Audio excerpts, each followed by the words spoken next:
Washington. President Trump was furious when news got out last weekend that as protesters gathered outside the White House he had been rushed to an underground bunker.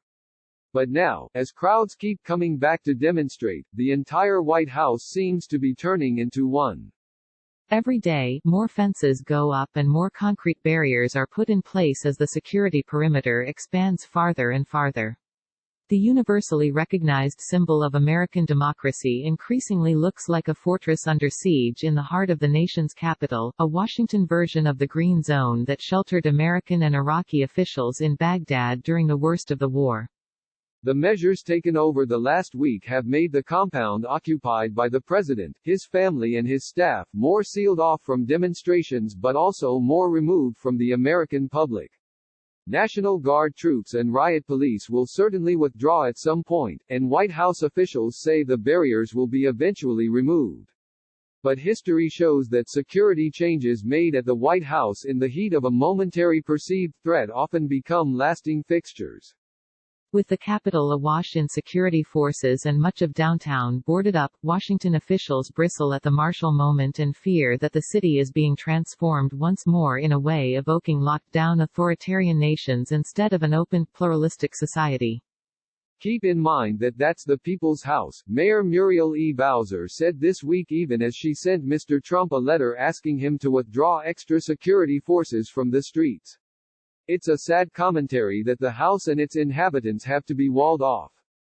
Ms. Bowser sent a signal of her own overnight, dispatching city workers on Friday to paint the words, "Black Lives Matter," in giant yellow letters covering the entirety of 2 blocks of 16th Street leading toward the White House. She also posted a sign renaming the area Black Lives Matter Plaza and on Friday night projected the slogan on nearby buildings while protesters chanted, "Whose house? Our house." Mr. Trump fired back on Friday evening. Mayor Bowser is grossly incompetent, and in no way qualified to be running an important city like Washington, D.C., he wrote on Twitter. If the great men and women of the National Guard didn't step forward, she would have looked no better than her counterpart mayor in Minneapolis. His aides stressed that the security changes around the White House were not ordered by Mr. Trump but were made at the direction of the Secret Service based on its assessment of the security situation. Small fires were set as close as a block away from the compound last weekend, including one that did minor damage at the iconic St. John's Church, and a few protesters penetrated a barricade near the Treasury Department, next door to the White House. The authorities said dozens of law enforcement personnel had been injured in scrapes with protesters. But while the demonstrations near the White House have been predominantly peaceful, especially as the week has progressed, Mr. Trump shows no discomfort with the increasing security. He has embraced the idea of military units in the streets of the Capitol, seeing it as a demonstration of strength and berating governors for not using the National Guard more in their states. They came in, and this was like a piece of cake, Mr. Trump told reporters in the Rose Garden, sheltered behind the new fencing and surrounded by security. Call in the National Guard. Call me. We will have so many people, more people than you have to dominate the streets. You can't let what's happened happen. It's called dominate the streets. The Secret Service said on Friday that it was closing off the areas beyond the 18-acre White House compound until June 10 but did not explicitly say whether the barriers would then come down. These closures are in an effort to maintain the necessary security measures surrounding the White House complex, while also allowing for peaceful demonstration, it said in a statement.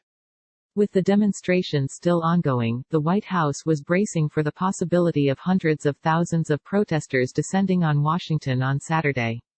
The White House declined to discuss the matter on the record. The White House does not comment on security protocols and decisions, said Judd Deere, a spokesman.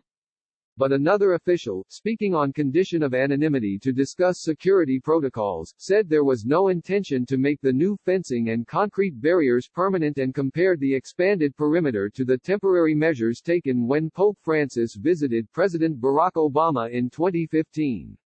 For now, at least, the images are jarring. The White House is the people's house, said Lindsay Chervinsky, a presidential historian at the Institute for Thomas Paine Studies at Iona College. The American people own it, pay for it and permit the president to live there. The fencing and barriers show that Trump is rejecting his predecessor's example and instead concealing himself from the American people.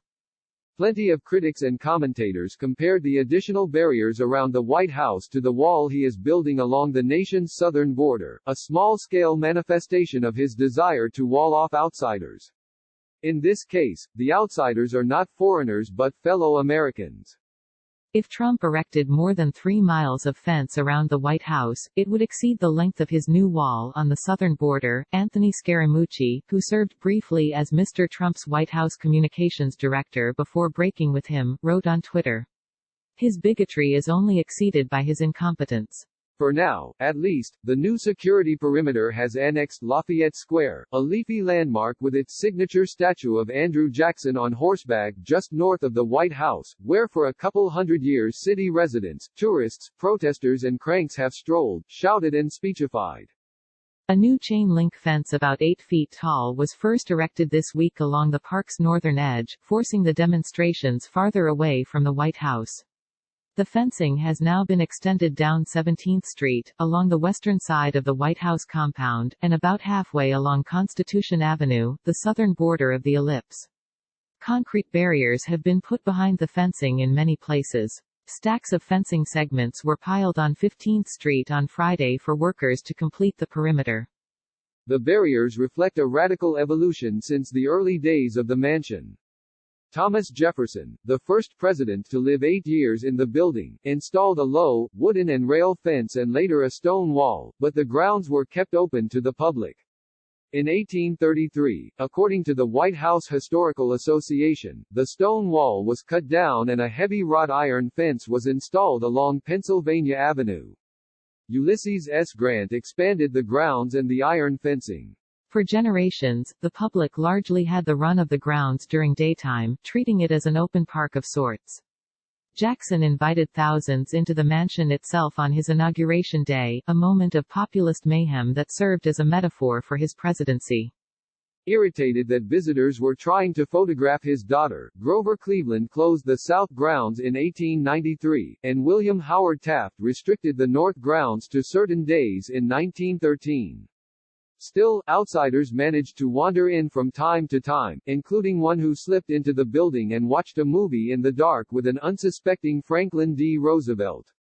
The grounds were closed altogether to the public during World War I and World War II, and the first version of the bunker that Mr. Trump would later be taken to was built under Roosevelt in case of enemy attack. In addition, soldiers camped on the grounds and gun crews were stationed on the roof.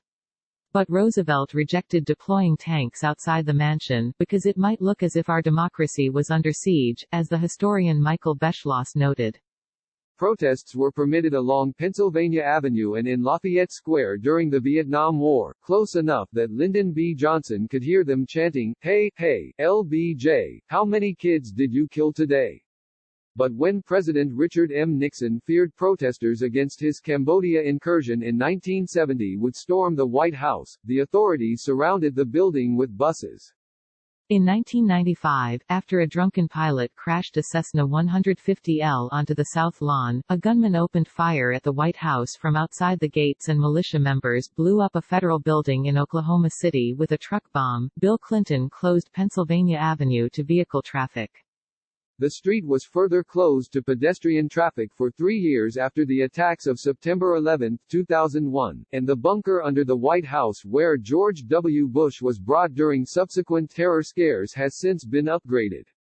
After intruders made it onto the grounds during Mr. Obama's presidency, the government designed a more formidable 13-foot steel fence with what the police called anti-climb and intrusion detection technology, to replace the historic one about half as tall. As it happens, construction on that new fence began only last year and is not scheduled to be completed until next year.